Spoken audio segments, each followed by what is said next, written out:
episode. I'm Rowan. And fun fact, I am Zach. And did you know that this is the whoa, that camera is short. This is the very 34th episode of In the Zone. Today we'll be talking about.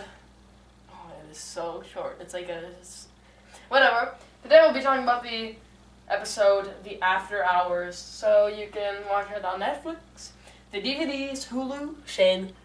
CBS.com. And you can buy them off a lot of major other streaming sites like Amazon and stuff. Yes. We are in a busy department store. Yeah. And this is something I got super excited about. We heard a familiar ring. It was like an elevator or something at the beginning when it was going through. There was this noise. Yeah. Do you recognize it? It was vaguely familiar. It was the phone in Third from the Sun. The Yes! Like that, like a phone that could have been a blender. Yes, it was that. I want a phone like that. Mm-hmm. This woman is walking through. She's a non-frantic woman. Wow. Well, this person gets scared later on, but not in like a screamy way. But no, she's a very well-written character. This person gets scared in a screamy way. No, it's more of a cryy way. She's waiting for an elevator, and then another one opens, and then she notices like, what? No one else is going. So she goes into the elevator, and it's pretty cool because it's pretty subtle. Yeah, I honestly thought they were just looking at that dress. Yeah, there was a big line to look at the dress, and so she talks to the elevator attendant. I wonder when that stopped happening, when there stopped being elevator attendants. She is a really good actress. Oh yeah. You know, she had a couple of screams and, like... She's not good at fake crying. Yeah, but, like, when you have to... in her defense, she had to, like, fake cry for 5 solid... But in this first scene when she's talking to the elevator attendant, it's so good. It's like, I don't always get... I can't describe it. Yeah, I won't do that. It's vaguely flirtatious. Yeah, but it's good. And yes, and so she tells him, like, well, I don't always get this great service. I didn't know I was the only one on this elevator. She's trying out some of her new material or stand-up stuff. And so he says, this is a special elevator, express elevator, to the 9th floor. She needs a gold thimble. Which, for her mother's birthday. So then she goes up to, no, I don't know if it's for her birthday necessarily. It was for her mother. Yeah. What a weird, detail. Like, why would it be for? Because like later on. Yeah, like, later on. What happens? Later what on. Is I guess we'll talk about that when the twisters reveal.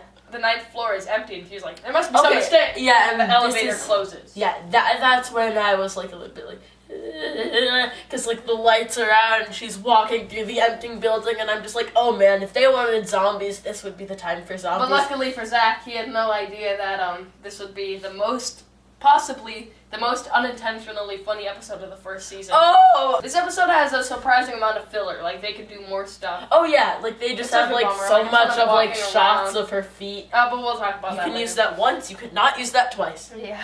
And the shot of the elevator needle. Oh, man. Oh, man. Most overused shot, elevator needle. Anyways, she's wandering around. This woman arrives.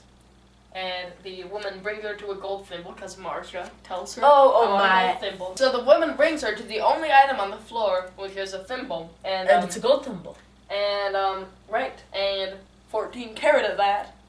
And so Marcia befuddledly buys it. There's a lot of befuddledness in this episode. There's a ton of befuddledness at the very end. Like Mr. Beavis, but there's a lot of discombobulated.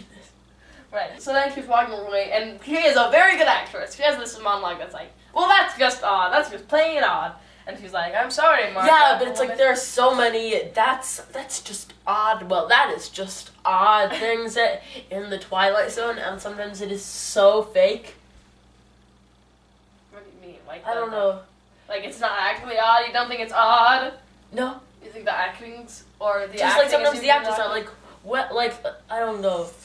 Like, that's so odd! Like, I don't know, it's like someone crumbles into dust. Well, that's a little strange. right. Like, I remember... I remember vividly at the end of Nightmare as a Child, when the two men are talking, and they're like, it appears that, she had an image in her, she was thinking about how this her fear and her subconscious manifested itself as a little girl to tell her that her mother was murdered. And the other guy goes, weird.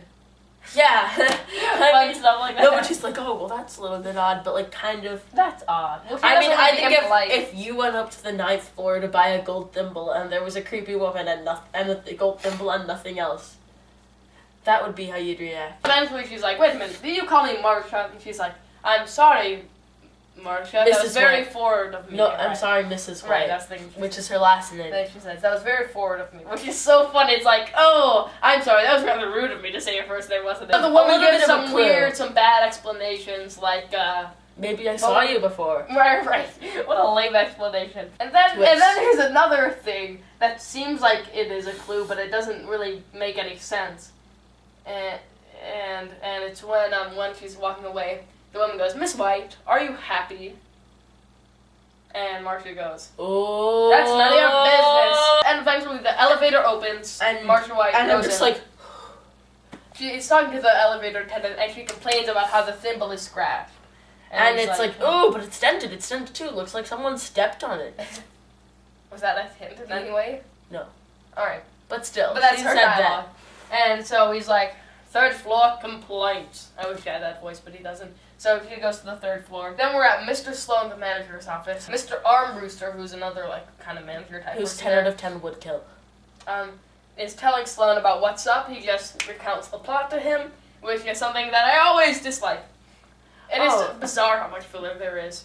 And you know what's also bizarre is that this episode somehow is comic relief. Like, this guy who plays Armbruster is clearly this comic actor. He's all these facial expressions. It is very funny, but it's so out of place. Oh, yeah. It is, like, what? Like, they could have twisted it and made it, like, a really scary episode. Yeah, but then there's this weird, comic relief of this guy going, well, this woman said that they was a very odd, person on the 9th floor, but we have no 9th floor. Oh, silly person, she must have taken a hard hit to the head when she was playing tackle football. Armbruster brings Sloan to Marcia, and then they recount the plot once again. They inspect the thimble, and she's like, but it's the 9th floor, and boy, is Marcia a good actress. But she has no receipt for proof. And so at that, Armbruster has very confident, like, It's a bit of a flashback to, John Klugman. Jack Klugman. John Klugman. Well, Jack Klugman, forgive me, as Joey Crown. Yes. A great actor in a flawed episode. Yes. And then she says, oh, there she is. That's the woman that was at the counter. I can go to her and prove it. And then it's a mannequin. And she faints. And that's a good story. And he's like, Alright, so that's commercial. We get back up. And then Mr. Armbruster is talking with a very familiar Miss Keever. I have to look that up. Very, very familiar. Another Twilight Zone episode. Ooh, oh yeah.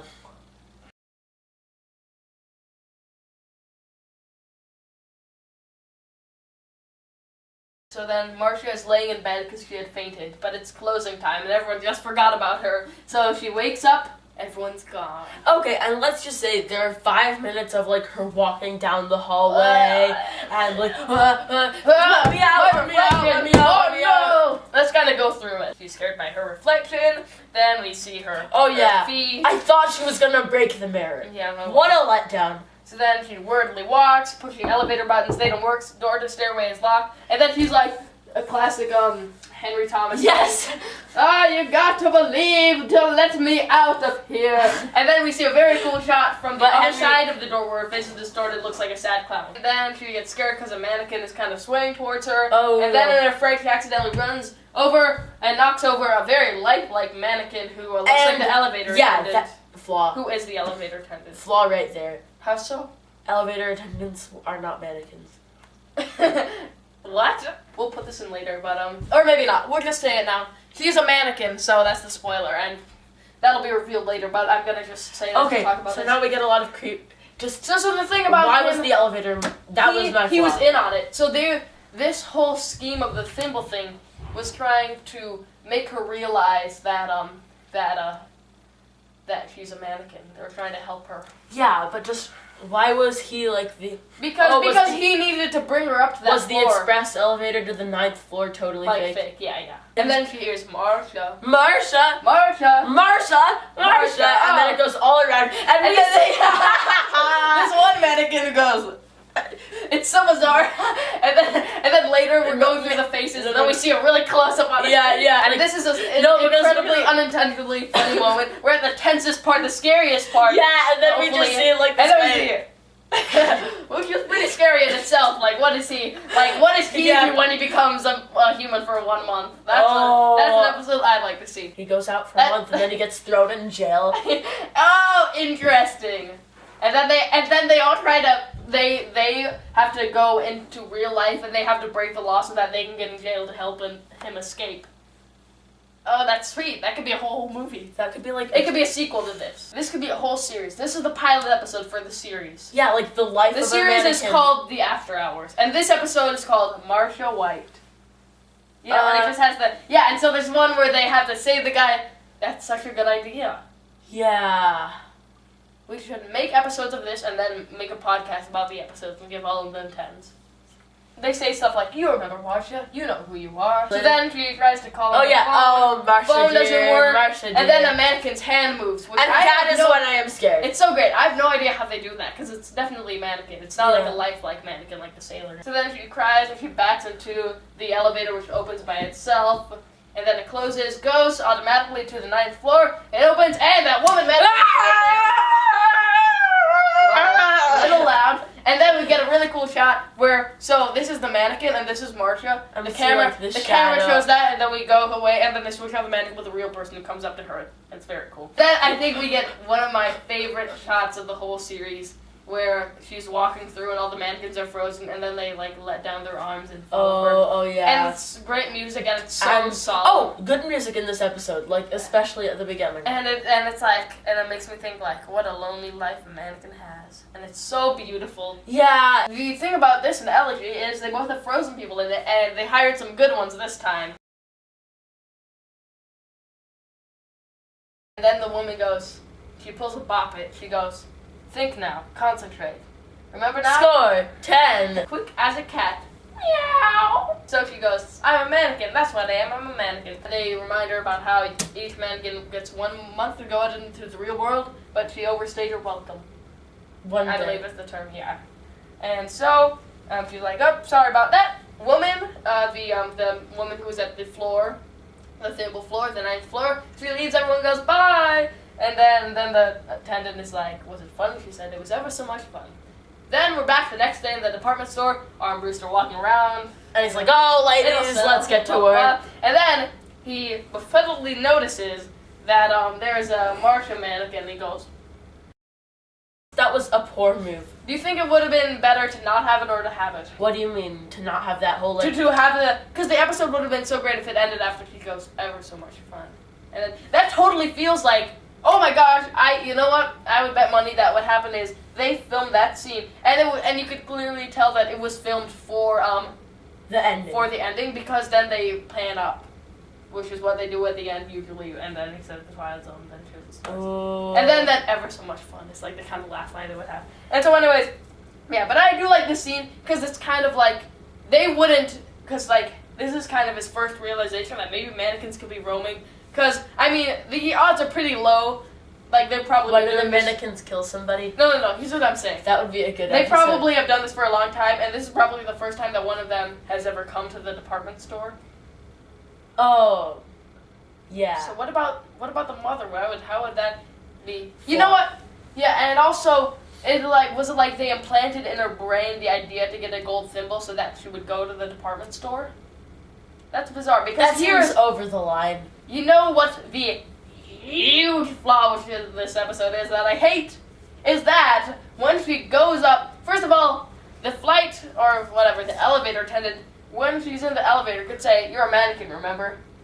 And then save them the whole trouble of the episode. And then when she's up there, and she says Marsha, and she's like, how do you know my name? And she says, yeah, because you're a mannequin. And then it's the end of the episode. They could have just told her. It is so stupid. That would have made the episode, like, worse. Well, obviously, but that's one of the inherent flaws of this plot idea. So what was the significance of are you happy thing. When they figured out that she was a mannequin who was going for a month, it was kind of a vicious happy because the person who was serving her was supposed to be going for a day so far. Are you happy, Marsha? Mm-hmm. This episode sets up a very good mystery, but I would want a sequel. Lots of flaws and lots of filler is one of the flaws. Filler and flaws. And that thing about they just tell her and then the whole trouble of the episode is saved. But it's very well done. Marsha is great, and I'm going to give this episode a 6. Ooh, I might go a little higher than that. Because while there were the flaws, I didn't really hate the flaws. The filler was a little irritating, but it wasn't as conspicuous as, like, the fever filler. I might go 7. Alright, are you going to? No. 7.5. Nice! Are you going to? Yes. That's our episode. Next week we'll be talking about... That's a sneak peek. The Mighty Casey. And we have a returning Twilight Zone actor, and we'll see if you can spot who it is. I will. And I think you already know. I already said, but maybe you forgot. Okay, bye.